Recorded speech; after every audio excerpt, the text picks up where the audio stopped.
I've realized in life that it's much easier to start something than it is to keep it going. I mean, when you have the concept or the idea, it sounds great, it looks great, you see it's going to happen, it's going to be the bam shabam. But it gets harder when you got to put hands and feet to it. Then it's not so easy after all.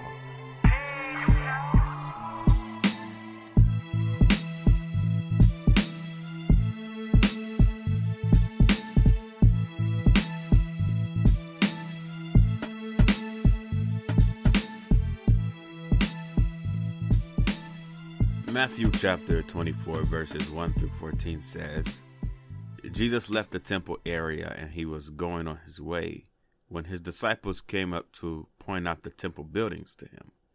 But he responded and said to them, "Do you not see all these things?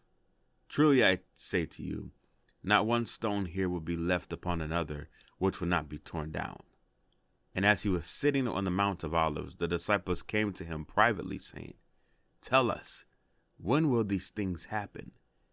And what will be the sign of your coming and of the end of the age?" And Jesus answered and said to them, "See to it that no one misleads you. For many will come in my name, saying, 'I am the Christ,' and they will mislead many people. And you will be hearing of wars and rumors of wars. See that you are not alarmed, for those things must take place, but that is not yet the end. For nation will rise against nation, and kingdom against kingdom, and there will be famines and earthquakes in various places. But all these things are merely the beginning of birth pains. Then they will hand you over to tribulation and kill you, and you will be hated by all nations because of my name. And at that time many will fall away, and they will betray one another and hate one another. And many false prophets will rise up and mislead many people. And because lawlessness is increased, most people's love will become cold. But the one who endures to the end is the one who will be saved.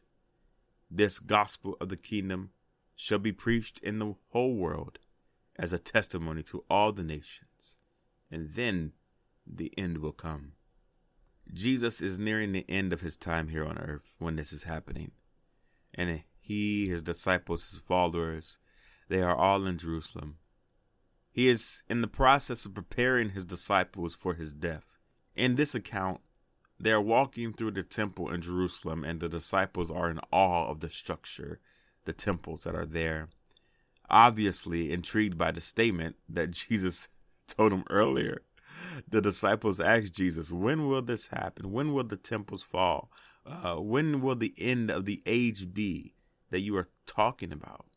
Will they see it in their time? Will we see it in our time?" You know, there is something about chaos that captures our attention.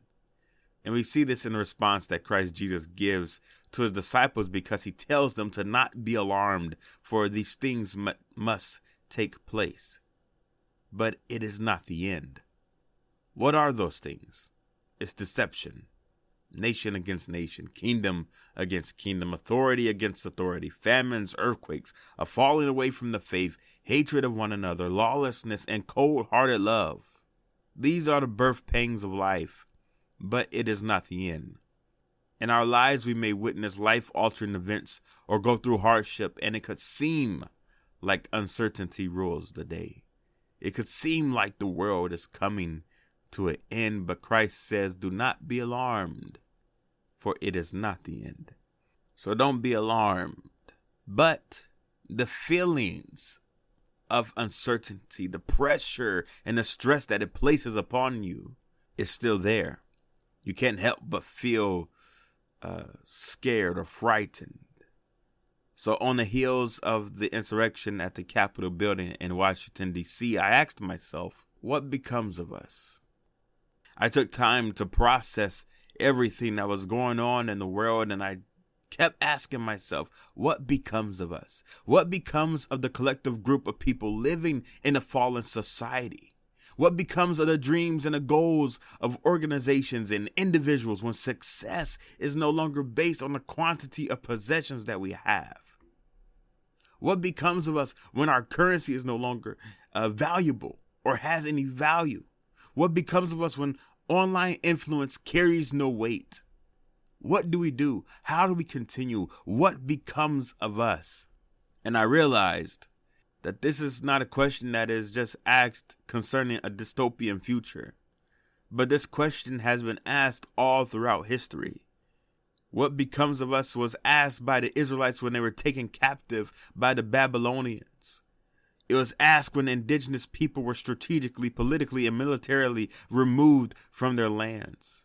It was asked by the black and brown men, women, and children who were enslaved here in the United States. What becomes of us is a question that is asked by a society as a whole and individuals alike. It is asked by every oppressive people group. It is asked by every individual dealing with hardship and unsure of what the next steps are. And again, in a privileged nation who has yet to deal with its own supremists and extremists, I am asking, what becomes of us? How do we continue? How do we continue as followers of Christ? Well, I'm glad you asked. In hopes of trying to get an answer to this question, I first and foremost am going to look into the Bible to see what Christ Jesus says concerning times such as these. And then we'll look at some historical figures as well in hopes to giving us an answer to the question, what becomes of us? Well, if we go back to the main text in Matthew chapter 24, verse 6, Christ says to not be alarmed, for these things will take place, but the end is not yet. And then furthermore, going down to verse 13, which I will hang my hat on for the answer. It says, the one who endures to the end is the one who will be saved. So the disciples were intrigued to understand what will become of them when the end will come, when the end of the age will be there, when the temple stones will be overturned. What will become of them? That's what they were wondering. What will become of us, Jesus Christ? Tell us when these things are going to happen and what we should do. And Christ tells them the one who endures to the end is the one who will be saved. He gives them a litany of things that will happen. A litany of things that will become commonplace in the world that we live in even today. But he says the one who endures to the end is the one who will be saved. Do not give up. Don't give up in the faith. Don't give up the hope for the betterment of society. I believe Jesus says endure because from all the things he listed, one could easily lose hope for any future salvation. We as Christians hear about the coming of the Lord, and it can get us discouraged when we see the atrocities of humanity over and over. We can get discouraged and lose hope. But yet God says endure. Endure in the faith. If we go looking throughout history, we see Frederick Douglass. He is an American social reformer and an abolitionist. He escaped from slavery and became a national leader in the abolitionist movement. And he wrote this. He said, I have observed this in my experience of slavery, that whenever my condition was improved, instead of it increasing my contentment, it only increased my desire to be free and set me to thinking of plans to gain my freedom. From reading this quote from Frederick Douglass, we see that no matter how they tried to improve the condition of slavery, he was still enslaved. This false improvement of slavery did not deter his endurance to become free. He had a tenacity because his purpose was freedom. If we go back even further in history, in the 1800s, looking at Chief Sitting Bull, he was a chief of the Sioux, took up arms against settlers in the northern Great Plains and against the United States Army troops. He was present at the Battle of the Little Bighorn in 1876 when the Sioux destroyed General Custer's troops. And he was quoted saying, I'm a red man. If the Great Spirit had desired me to be a white man, he would have made me so in the first place. He put in your heart certain wishes and plans. In my heart, he put other and different desires. Each man is good in his own sight. It is not necessary for eagles to be crows. We are poor, but we are free. No white man controls our footsteps. If we must die, we die defending our rights. So whether it is our walk of faith, seeking freedom, defending rights, standing against injustice, or just going through the hardships of life, the answer that I commonly see is endurance. Endurance. Keep living, keep persevering, keep going. And the thing is, you can endure Because when purpose is lifted by a foundation of righteousness, faith, love, and truth, when a purpose is lifted by that foundation, it's a little bit easier to endure. My question to you is this: what purpose are you living for? What is the foundation of your purpose? Are you willing to endure for that purpose when all hell breaks loose? And does your purpose give you the fortitude to endure when adversity comes? So the answer that I realized to the question of what becomes of us during times such as these is to continue to endure, continue to live life, and not be alarmed.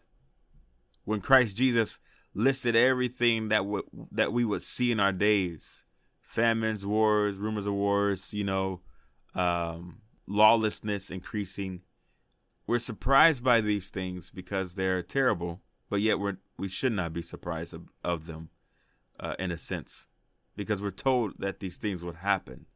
But he says to not be alarmed, because it's not the end. Even though it feels like it, it's not the end. And he tells us to endure until the end. So check this out.